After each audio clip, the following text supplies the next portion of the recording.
We're here in the main meeting room of the oldest building in Williamsburg, Virginia, at the College of William and Mary.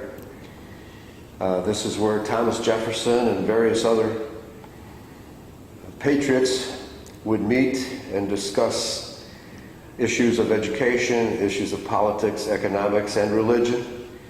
And as you can see, the walls are decorated with candelabra because their meetings would have taken place by candlelight.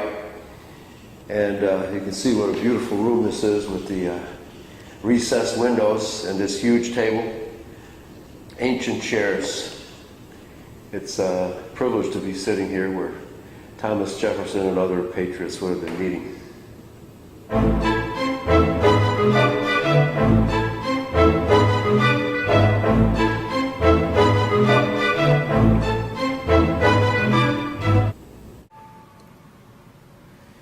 A lot of people think that Thomas Jefferson was not a Christian, but Thomas Jefferson actually produced his own version of the Bible. It's called the Jefferson Bible, the life and morals of Jesus.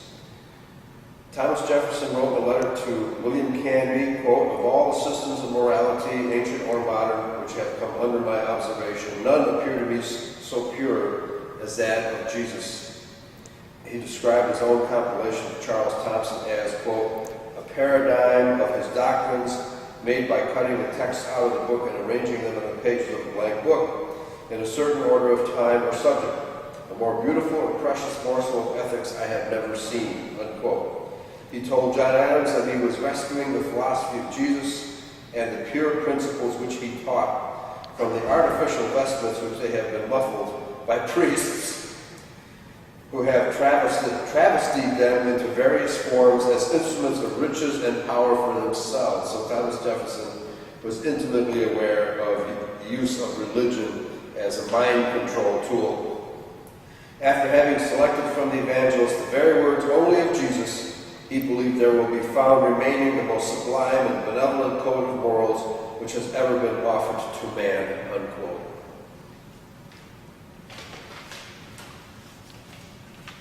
And this is the chapel which was attended by Jefferson when he lived here in Williamsburg, Virginia. Here we are in the grand gallery of the original building of William and Mary College. And this is a portrait of Bishop James Madison, not President James Madison, but a relative of his who was the president here of William and Mary College from the years 1777 to 1812.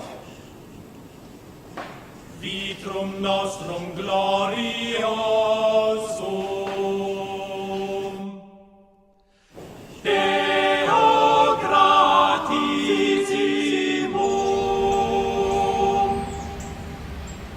O vitrum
Here we are in front of the Masonic Temple in colonial Williamsburg, and I just want to point out to those patriots who feel that Washington, Jefferson, Franklin, and all the other patriots of the American Revolution were somehow suspect because they were Masons. That's incorrect.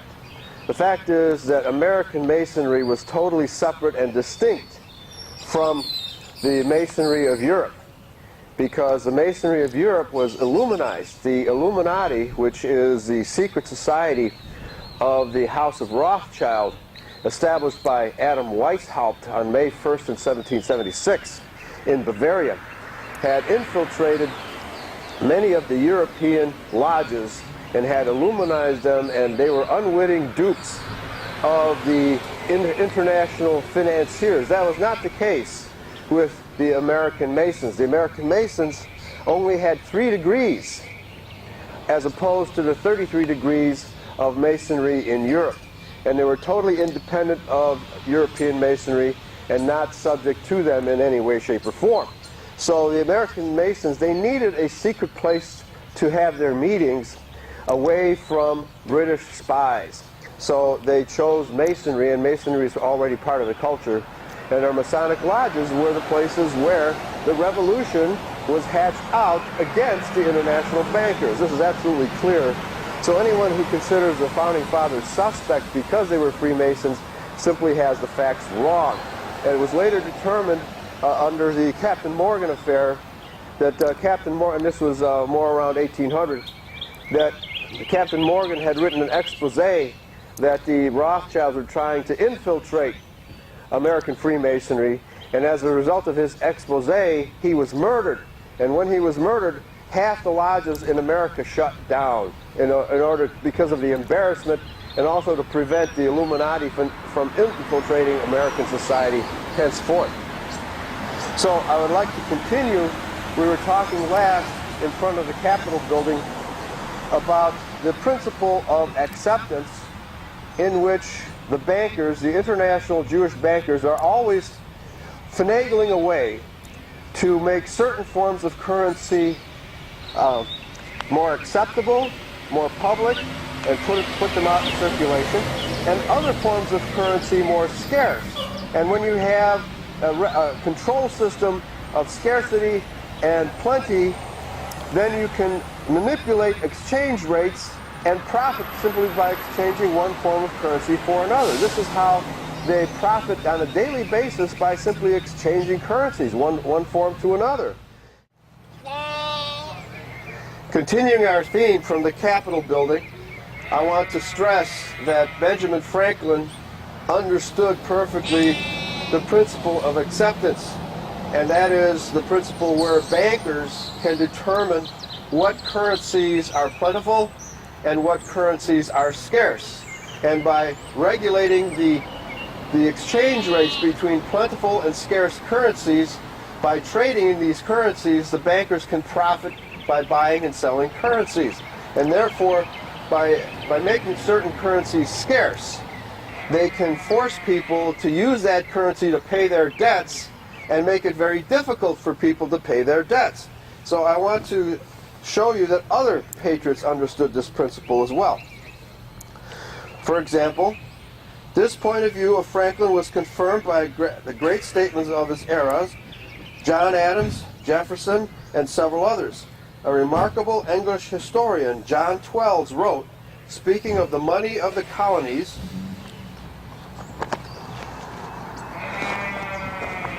sorry, I couldn't find the page, I had to turn the page.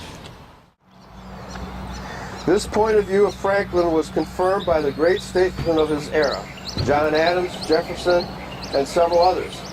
A remarkable English historian, John Twells, wrote, speaking of the money of the colonies, the colonial script, quote, "It was the monetary system under which America's colonies flourished to such an extent that Edmund Burke was able to write about them, nothing in the history of the world resembles their progress. It was a sound and beneficial system, and its effects led to the happiness of the people," unquote. John Twells adds, quote, "In a bad hour, the British Parliament took away from the American people its representative money, forbade any further issue of bills of credit, these bills ceasing to be legal tender, and ordered that all taxes should be paid in coins." Now understand that this is the form by which the coins in circulation were taken out of circulation by the bankers so that only their money remains in circulation. This is the international banking scam of currency regulation that the international bankers have always used to control the people. Consider now the consequences.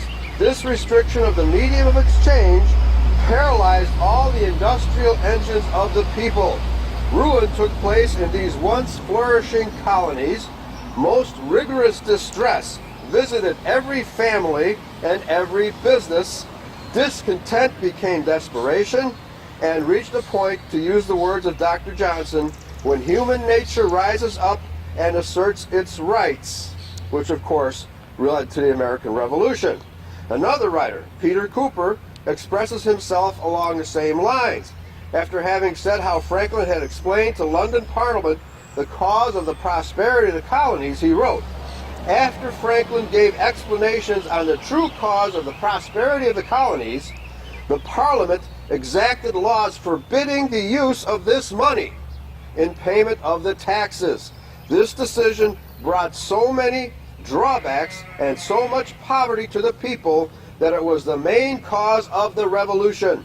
The suppression of the colonial money was a much more important reason for the general uprising than the Tea and Stamp Act."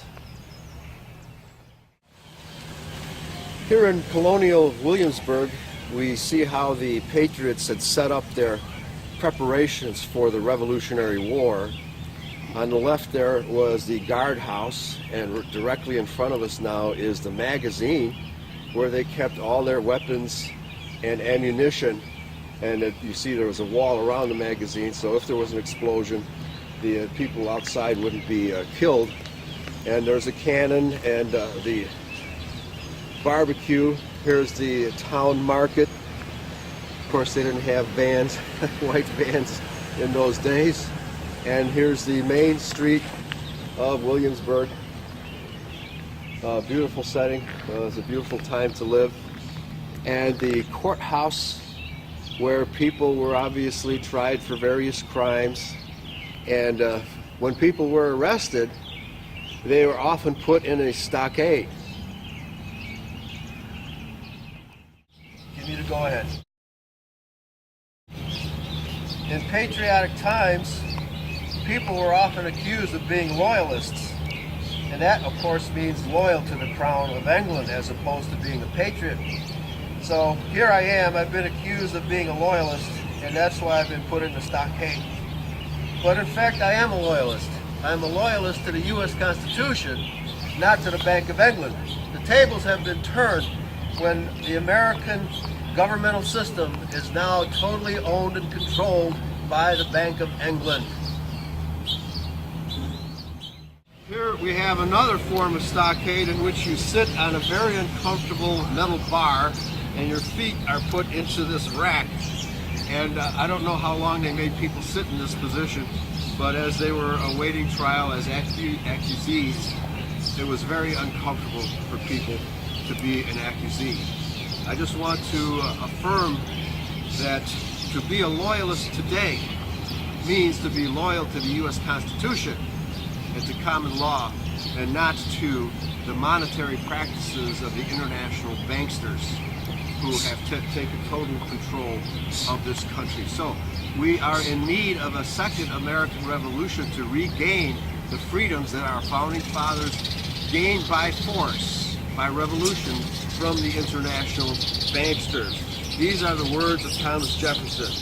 If the American people ever allowed private banks to control the issue of their money, first by inflation and then by deflation, the banks and corporations that will grow up around them will deprive the people of their property until their children will wake up homeless on the continent their fathers conquered.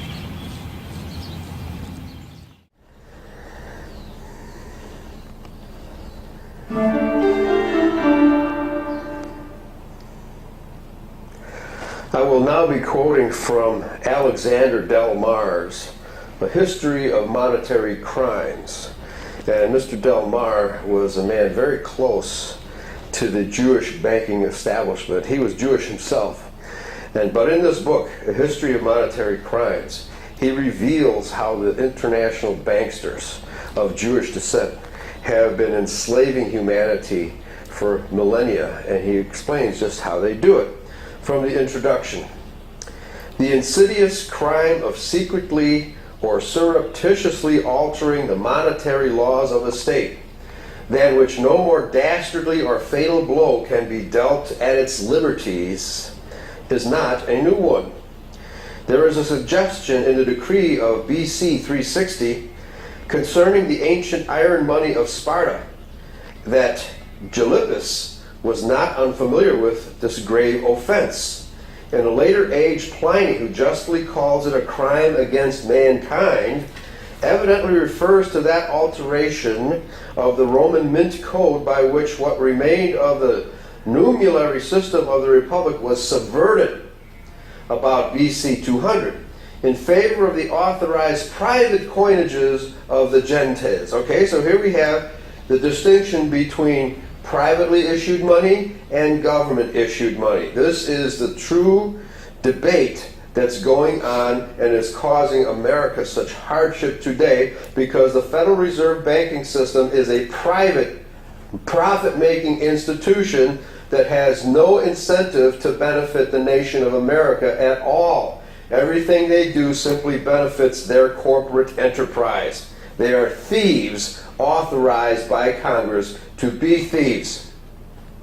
Such alteration seems to have been secret, for no explicit allusion to it appears in the fragments that have been preserved concerning the legislation of that period. But the coinages and the decadence of the state tell the story with sufficient distinctness to justify the anathema of the Roman encyclopedist.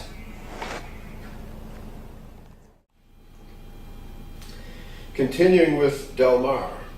After the fall of Constantinople in 1204, let me start that over. Okay, go ahead. Continuing with Alexander Del Mar.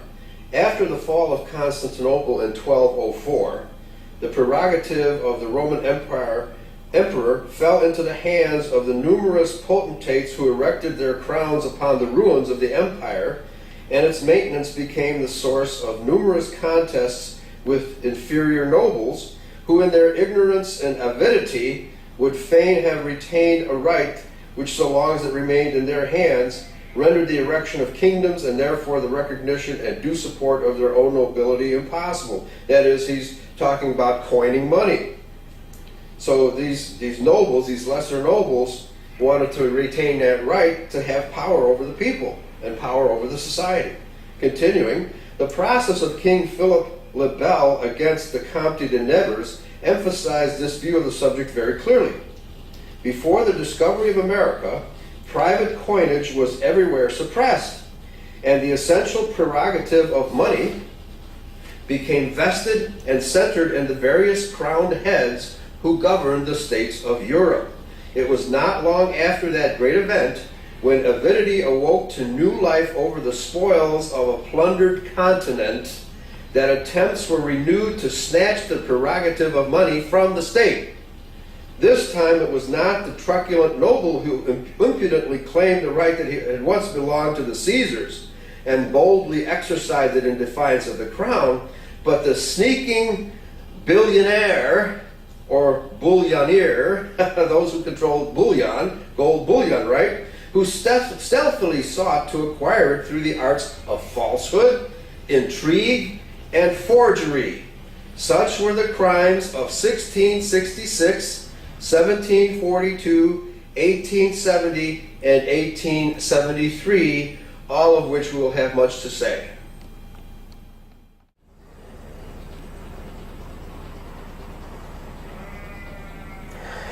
Now we're going to tell you the story of Barbara Villiers, an Irishwoman who is history's most expensive prostitute, and the role that she played in the creation of the Bank of England. Again, from Mr. Del Mar, Chapter 1, The Crime of 1666. From the remotest time to the 17th century of our era, the right to coin money and to regulate its value by giving it denominations, and by limiting or increasing the quantity of it in circulation, was the exclusive prerogative of the state. In 1604, in the celebrated case of the mixed moneys, this prerogative was affirmed under such extraordinary circumstances and with such an overwhelming array of judicial and forensic authority as to occasion alarm to the moneyed classes of England, who at once sought the means to overthrow it. We talk the moneyed classes, that means the rich. The rich want to control the money and take the control of money away from the state. Of course, the state represents the people. Continuing, these they found in the demands of the East India Company, the British East India Company, the corruption of Parliament, the profligacy of Charles II, and the influence of Barbara Villiers. The result was the surreptitious mint legislation of 1666 and 1667, thus a prerogative which, next to the right of peace or war, is the most powerful instrument by which a state can influence the happiness of its subjects. This was surrendered or sold for a song. Let me start that sentence again.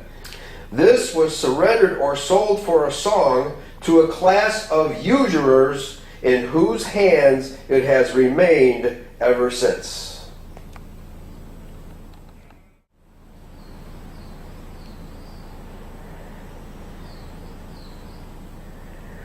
Before we tell you the story of Barbara Villiers, we have to place in historical context the British East India Company.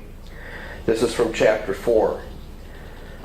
Thus far, the monetary legislation of the 17th century related to a legal decision and to a mechanical invention by which coins could be manufactured of a uniform weight and size, a thing practically impossible by the process of hammering and hand punching. By the new invention, coins could also be produced cheaply, so that small coins of silver, of bullion, and even of tin and copper could be manufactured economically, rapidly, and measurably safe from the arts of forgers.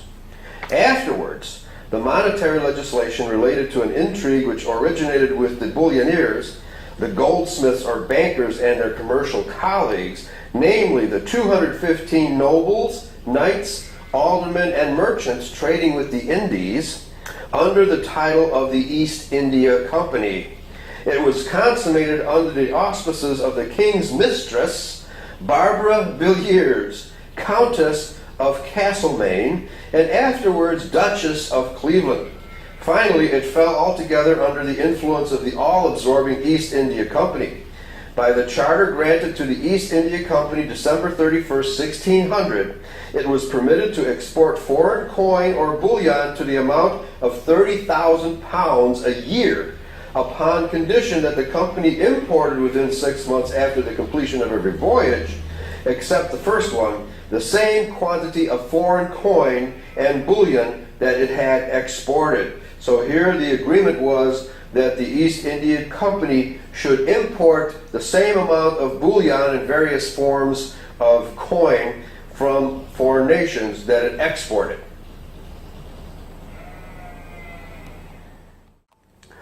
Chapter 5, Barbara Villiers.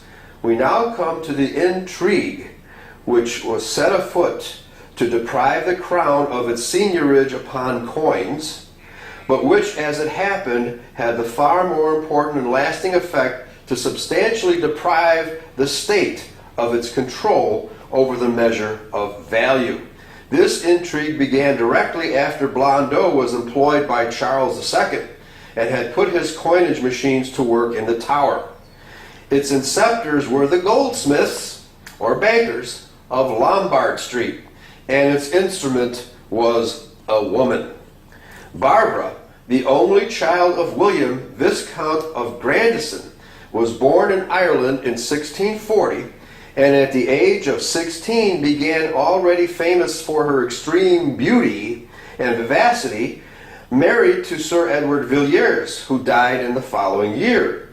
After the prescribed interval of mourning, the young woman married the rich Roger Palmer, who in 1661, that is to say a year after Barbara had become the king's mistress, was rewarded for his complaisance with the title of the Earl of Castlemaine. So in other words, Roger Palmer was cuckolded to the king, his wife becoming the king's, that is Charles II's, mistress. Pepys tersely describes Barbara as a pretty woman, her husband a cuckold, and says that she turned papist not for conscience sake, but to please the king. He adds that the news of her conversion, quote-unquote conversion, in 1663 was carried to Bishop Stillingfleet by William Penn, the Quaker.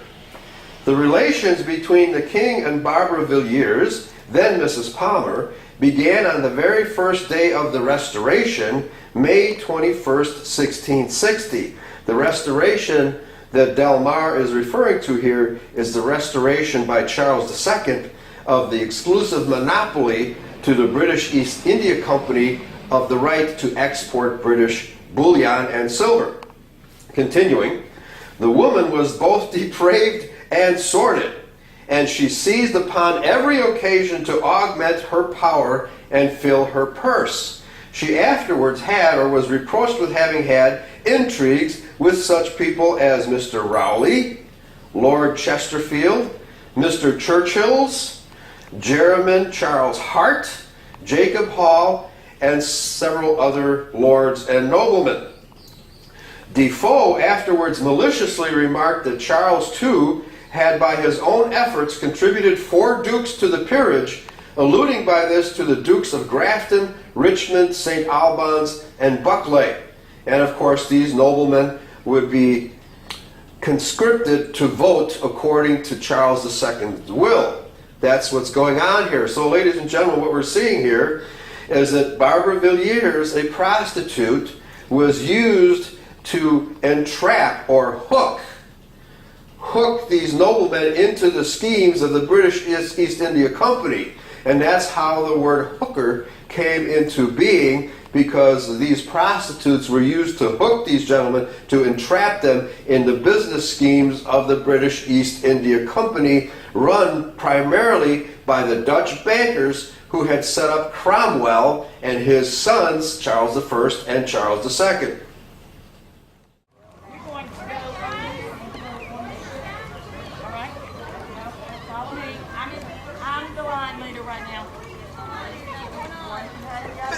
Single file line.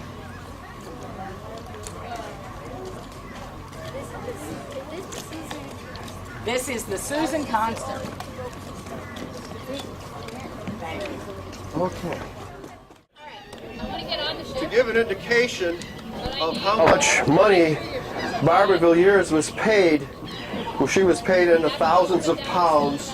The average shoemaker in this time period would average about 60 to 70 pounds a year.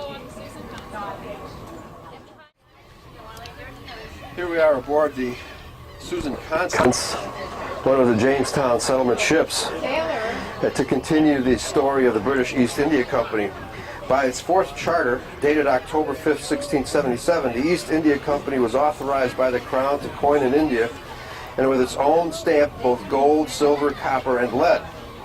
During the 15 years which followed this grant, the company must have transported from Europe to the Orient and there exchanged for gold for East India goods at Oriental gold price of something like 7,500,000 pounds in silver.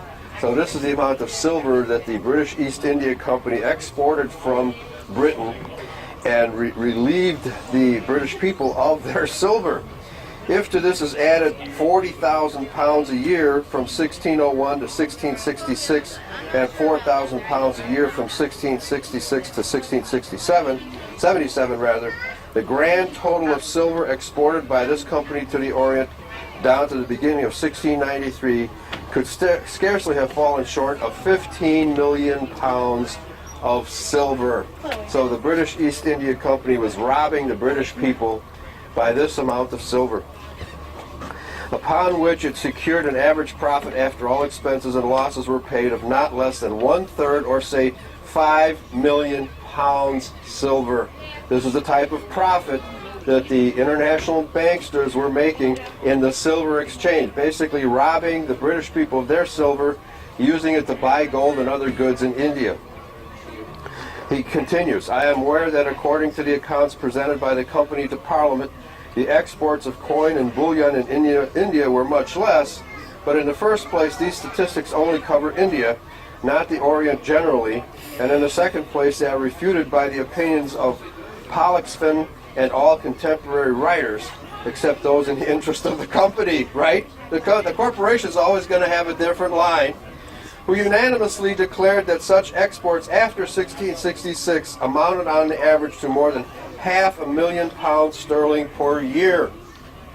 That's an incredible profit, folks, an incredible profit, which is basically robbery of the British people of their silver.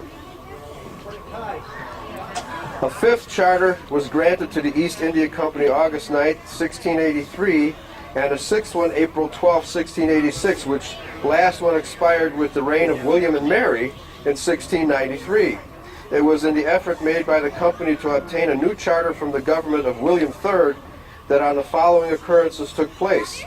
They are related in a pamphlet of 63 pages entitled, quote, A Collection of Debates and Proceedings in Parliament in the years 1694 and 1695 in relation to corrupt practices. It having transpired in the year 1694 that Sir John Trevor, the Speaker of the House of Commons, had accepted a bribe of 1,000 guineas from the merchants belonging to the Corporation of London to facilitate the enactment of the Orphans Bill, and there being rumors of bribery committed by the East India Company, the House, in order to purge itself of the reproach thus cast upon it, consigned Sir John to imprisonment in the Tower, and passed the resolution promising pardon and indemnity to anyone who should give evidence in relation to the bribery of the members. So here we have the British East India Corporation bribing everybody they possibly can to get consignments of silver, to trade silver and other goods as a monopoly. This is a monopoly corporation. The first result of this action was that Mr. Hungerford was convicted of having accepted a bribe of 20 guineas to pass the Orphans Bill, whereupon he and Sir John Trevor were both expelled from the House. The next result was the commitment to the Tower of Sir Thomas Cook, governor of the East India Company in 1693, charged with having distributed bribes amounting, as subsequently proved, to some £200,000 to members of Parliament and other officers of the government. Now you understand, ladies and gentlemen, how the international banksters do business. Our shot, there's just two half shots, connected by a bar. So you slide this in. So you drop this down the barrel just like you would a cannonball. Right. After the powder's in there, when it came out, this one would extend and it kind of tumbles through the air. Tumbles through the air. And you'd aim high and hope man, to, can you imagine being hit by something like that? Well, you'd aim for the rigging and hope to hit some of the lines, or go through a sail and make a big rip. Right. Or some of them are, they can be hooked together with chains. Yeah. Of varying lengths. And it does the same thing, Right. flops around and tears holes in sails and severs lines and stuff. And if it hits you, it would ruin your day, but they wouldn't really be aiming at people. Right. If somebody's trying to capture your ship, you're trying to slow them down. Yeah, right. And you do that by punching holes in their sails. Yeah, right. Or imagine cutting some of the control lines. Of they course, they're probably- trying to do the same thing to you. They probably use that for pirate ships too. That were trying to. Yeah, because the pirate ship doesn't want to sink you. Right. They want to rob you. Yeah, and they want your ship. Right. And they want your ship too. Right. So they don't want to send it to the bottom. Yeah. They want the cargo you're carrying. They want you Right. as a sailor, Yeah. and they want your ship. Right. And so the way they do that is they sail faster than you do and just catch up to you and board you and in theory capture you. Yeah. Yeah. So the job of these guys is to make sure that they can sail faster than the guy that's chasing them, and you do that by slowing them down. Yeah. By destroying their rigging. Somehow. So you you make their sails leak, or you cut some of those lines, all of which do something, and some are more important than others. But Right. You get lucky, hit the if right you get rope, lucky and hit the right one, disable the entire vehicle or ship. they can't adjust the sail, or the sail comes down. The rope holds it up, and it comes down. Yeah. So Okay. So that's the kind of stuff they use. Right. It's kind of deceptive. People always think they shoot a bigger Ball, yeah. cannonball than they do. But a 3-pound ball at 100 miles an hour can do a lot of damage. Whatever speed they come out of that barrel. And especially if it hit you. Yeah. Yeah. Oh man. Yeah. Yeah, it wouldn't sink a ship, but it would sure sink you if it hit. That's right. That's right. And For the ship to go across Okay. the ocean. Here we are at the site of the Yorktown battlefield, where General Cornwallis surrendered to General Washington. And I'm going to quote the prophecy that Cornwallis made to General Washington. This is recorded in the book The Legions of Satan by Jonathan Williams, published in 1781. And it contains a statement that Cornwallis revealed to Washington, quote, "A holy war will now begin on America, and when it is ended, America will be supposedly the citadel of freedom, but her millions will unknowingly be loyal subjects to the crown," unquote. Cornwallis went on to explain what would seem to be a self-contradiction. Quote, "Your churches will be used to teach the Jews' religion, and in less than 200 years, the whole nation will be working for divine world government. That is the Jewish religion of commerce, exploitation, and war." Continuing, "That government that they believe to be divine will be the British Empire, of course under Rothschild and Jewish banking interests. All religions will be permeated with Judaism without even being noticed by the masses. And they will all be under the invisible, all-seeing eye of the grand architect of Freemasonry," unquote. These are the words of General Cornwallis to General Washington when he surrendered to Washington here at Yorktown.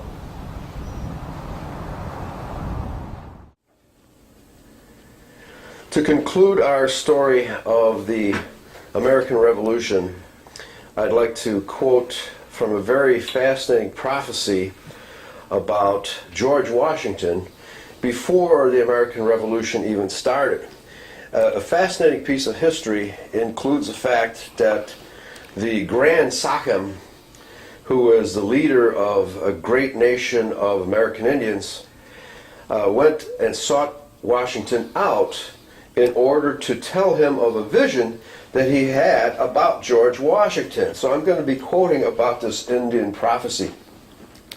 By mid-year of 1770, while many in the colonies were concerned about the Boston Massacre, Washington was concerned about land owed to those who served in the Virginia Regiment.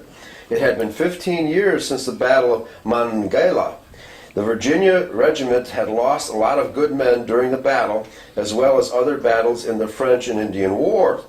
Washington himself was almost a casualty in many of those battles. He wanted the British Crown to make good their promised land grants in Ohio for the veterans and their heirs.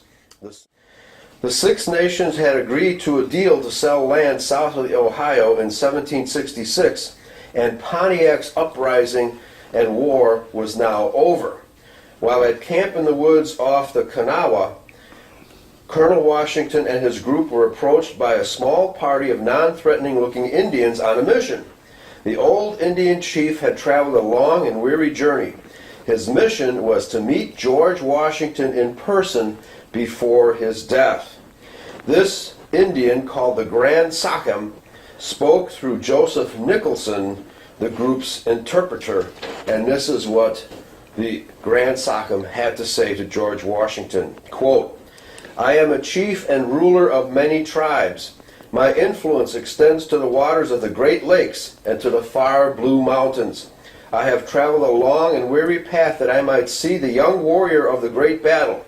It was on the day when the white man's blood mixed with the streams of our forest that I first beheld this chief, Washington.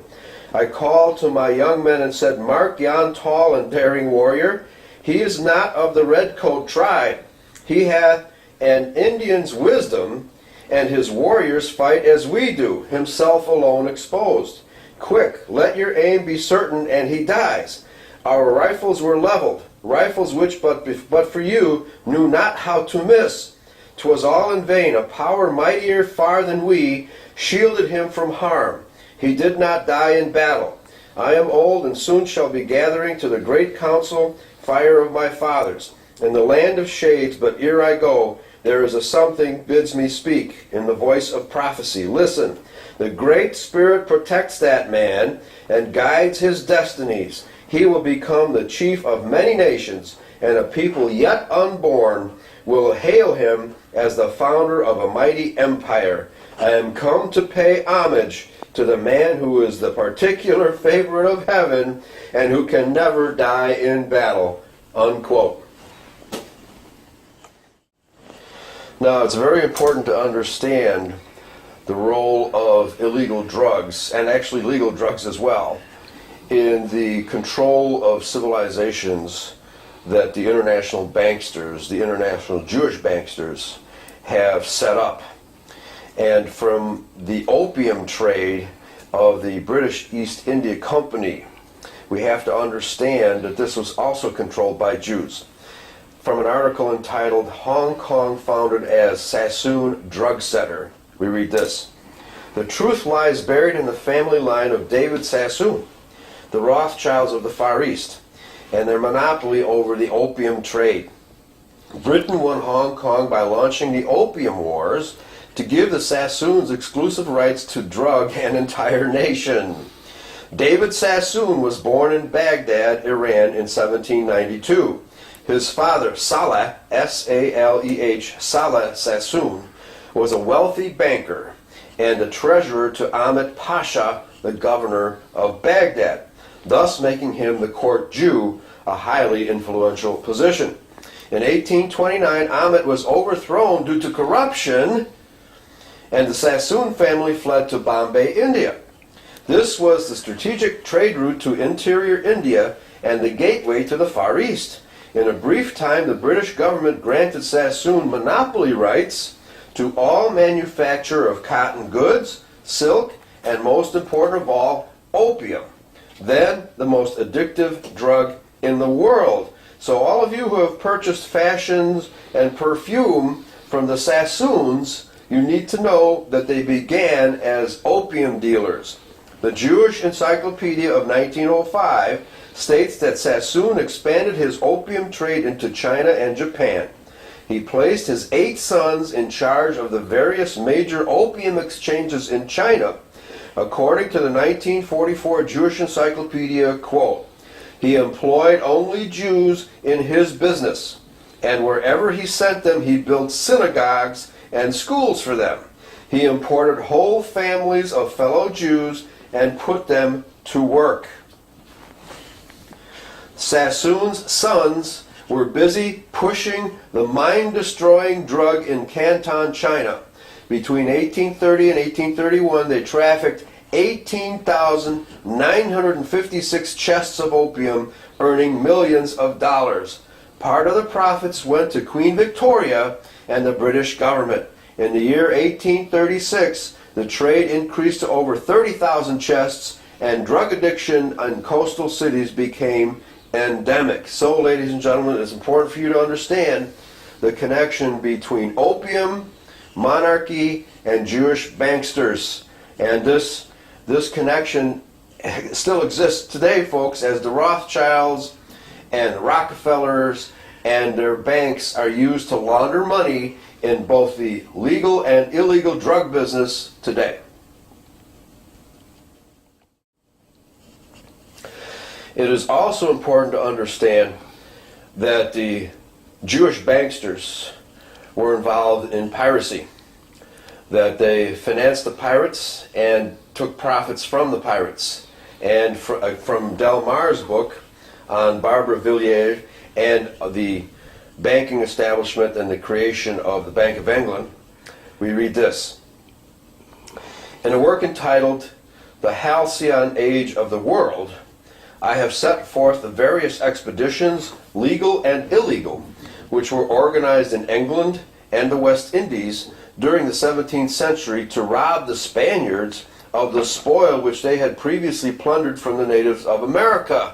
So here we're talking about the fact that the Spaniards stole gold and silver from the natives of America, which in turn was stolen by the British.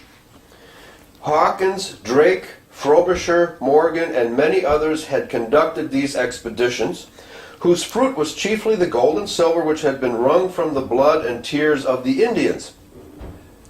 To convert this spoil into money was the first desire of the plunderers. The buccaneers sold it at 10%, discount to the illicit mint at Boston, Massachusetts. The pirates sold it to the fences in England at 25% off, and the privateers to the goldsmiths at 5 to 10% off. So here we have the goldsmiths, that is the banksters of London, getting this gold and silver at a discount. All these parties sighed for a purchaser who would buy without question every lot that was offered, pay for it in money containing precisely the same weight of pure metal, and place no restriction upon its exportation to India or elsewhere. So here we have evidence from Del Mar that shows that the international Jewish banksters were also profiting from the pirate trade.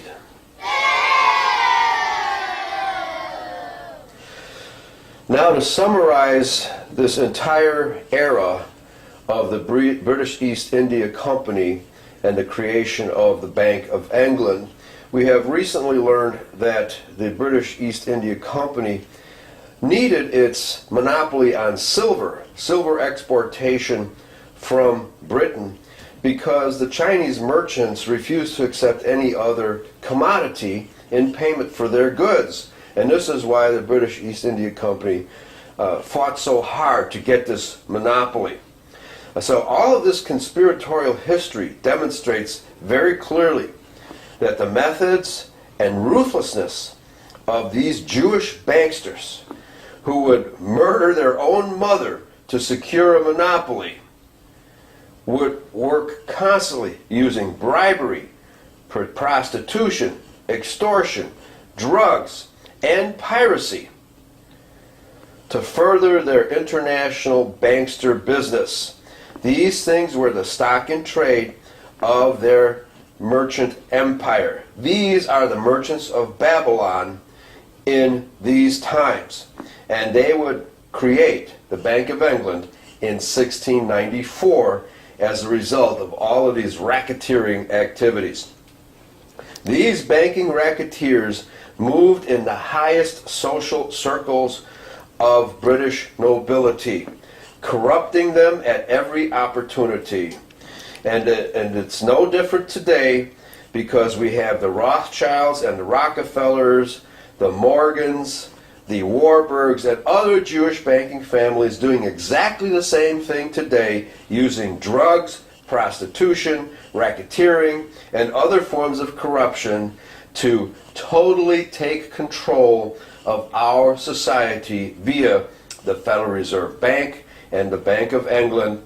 These are the Rothschild, Rockefeller dynasties, who are nothing but racketeers in pinstripe suits, conveying the image that they are legitimate businessmen, when in fact they are nothing but racketeers, murderers, and all sorts of gangsters that we assume otherwise, and they have spent millions to create the image that they are legitimate businessmen when they are not. They are nothing but gangsters.